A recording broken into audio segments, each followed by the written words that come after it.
ఇంకా కొంచెం చదువుదాం.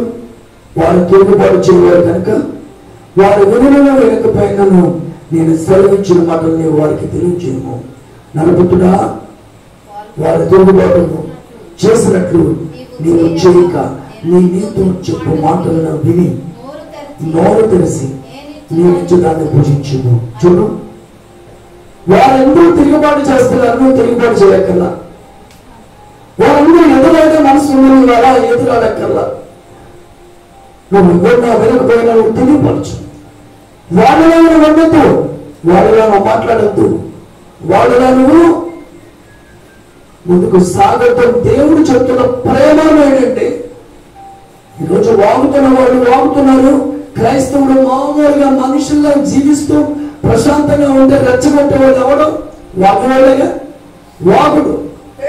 వాళ్ళు వాగుతున్నారు, వాళ్ళు పెడుతున్నారు, వాళ్ళు ఇష్టానుసారంగా మాట్లాడుతున్నారు. మాట్లాడిన వారికి తిరిగి మాట్లాడలే. కారణం ఏంటంటే బైబిల్. వారు మాట్లాడతారు, నువ్వు అలా మాట్లాడద్దు. వారు ఎలా ఉంటారు, నువ్వు అలా ఉండద్దు అని ఖచ్చితంగా బైబిల్ నేర్పించింది. నిన్ను వాళ్ళని పొరుగు వాళ్ళని ప్రేమించుకున్న మాట ప్రకారంగా ఖచ్చితంగా దేవుడు బిడ్డలు నిలబడ్డారండి.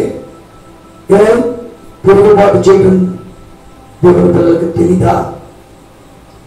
మాట్లాడటం తెలీదా? నువ్వు ఒకటి కొడితే రెండు కొట్టలేదా? నువ్వు కాల్ ఆడిస్తే ఆడించలేరా? గొడవ చేస్తే గొడవ చేయలేరా? చేస్తారు. కానీ మన దేవుడు ఇచ్చిన ఆజ్ఞ ఏంటో తెలుసా? వారు తిరుగుబాటు చేయవారు కనుక నీవు వారికి చేసినట్లు నువ్వు చేయక నీతో చెప్పు మాటలను విని నోరు తెలిసి నియమించు, దాన్ని పూజించు. మాటలు చెప్పడానికి మాటలు తెలుసుకోవాలంటే, వాక్యం తెలుసుకోవాలంటే, వాక్యం నేర్చుకోవాలంటే, ఈ వాక్యాన్ని భుజించాలంటే రోజు ఉదయ కాలం మొదలుకొని నీ శరీరానికి కావాల్సిన అన్ని తీసుకుంటున్నా. నీ శరీరానికి కావాల్సిన సత్వ నీ ఆహారం ద్వారా వస్తే నీ ఆత్మకు కావాల్సింది వాక్యము, వాక్యము, వాక్యము. దేవుని స్తోత్రం. దీన్ని ఏం చేయాలంట? భుజించాలి, భుజించాలి. ఇది భుజించకపోతే నీవు తిరుగుబాటు మనిషివి. ఇది భుజించకపోతే నీవు దేవునికి దూరస్తుడివి. ఇది భుజించకపోతే నీకు ఏమీ అర్థం కాదు, ఏమీ అర్థం కాదు. ఎలాంటి మనుషుల మధ్యలో జీవిస్తున్నామో ఈ రోజున అర్థమవుతుందా? నేను అన్ని వివరించి చెప్పాలంటే అసలు ఎంత దారుణమైన స్థితికి సమాజం వచ్చిందో మనం చూస్తున్న కళని ఎన్ని వింటున్నాం. అవన్నీ చెప్పుకోవడానికి, రికార్డ్ చేయడానికి కూడా చిరాకు మాట, చిరాకు. ఏమంటే మనకే కాదు, ఈ స్థలంలో ఉన్న మనకే కాదు, సేవకులకే కాదు, ఆనాడు భక్తి సింగ్ గారు లాంటి వారికి కూడా ఎన్నో పోరాటాలు ఎదురు వచ్చాయి. మొదటి శతాబ్దంలో యేసుక్రీస్తు ఈ లోకానికి వచ్చినప్పుడే ఎన్నో పోరాటాలు వచ్చాయి. యేసుని భూస్థాపితం చేసేద్దాం, యేసు చరిత్ర లేకుండా చేద్దాం అనుకున్న వాళ్ళు యేసు నిలిచే ఉన్నాడు, లేకుండా చేద్దాం ఉన్నారు, లేకుండానే పోయారు. దేవుని స్తోత్రం. హల్లెలూయా. ఒకనాడు భక్తి సింగ్ గారు వారి బృందమంతా కలిసి సువార్త ప్రకటించడానికి వెళ్ళాలి అని నిశ్చయించుకున్నారు. నిశ్చయించుకున్న తర్వాత రాత్రులతో ప్రార్థన చేసి అలాగే మనం పగలు సువార్తకు వెళ్తామని చెప్పి నిర్ణయించుకున్నారు. అలా నిర్ణయించుకున్నప్పుడు ఒక కొండ ప్రాంతానికి వారు వెళ్ళడం జరిగిందండి. ఆనాడు కొండ ప్రాంతానికి వెళ్ళాలంటే ఏమైనా ట్యూబ్లైట్లు ఉంటాయా, లైటింగ్స్ ఉంటాయా? ఏమీ లేవు.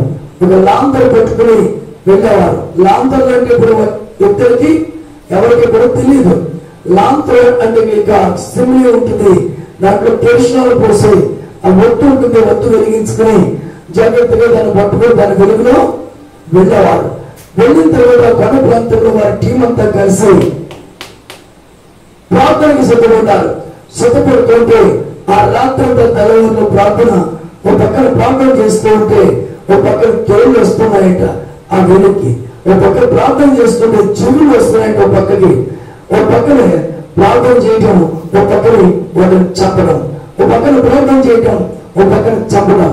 ఇలా అనుభవం కూడా దేవుడు నేర్పించి అక్కడ మాట్లాడిన సంగతి ఏంటంటే, ఆ రాత్రి ఇదిగో తెల్లారి వెళ్తున్నారు, మీరు వెళ్ళే స్థలంలో తేలు లాంటి జరువు లాంటి వాళ్ళు మిమ్మల్ని కొట్టేవాళ్ళు ఉన్నారు, అయినా సరే మీరు భయపడక సువార్త ప్రకటించండి అని ముందుగానే వారికి బయలుపరిచి చెప్పినట్లుగా వారు వెళ్ళడం, ఎన్నో పోరాటాలు ఎదుర్కోవడం, కానీ విజయం మాత్రం దేవుడు వారికి ఇచ్చాడు. ఈ రోజుని తేలు లాంటి జరువు లాంటి వాళ్ళు, మూల తుప్పలు లాంటి వాళ్ళు, తెచ్చబొడు లాంటి వాళ్ళు అనేక మంది ప్రపంచంలో ఉన్నా సరే మనము యేసుని మోసుకు వెళ్ళి నా వల్ల ఉండాలి. దేవుని స్తోత్రం.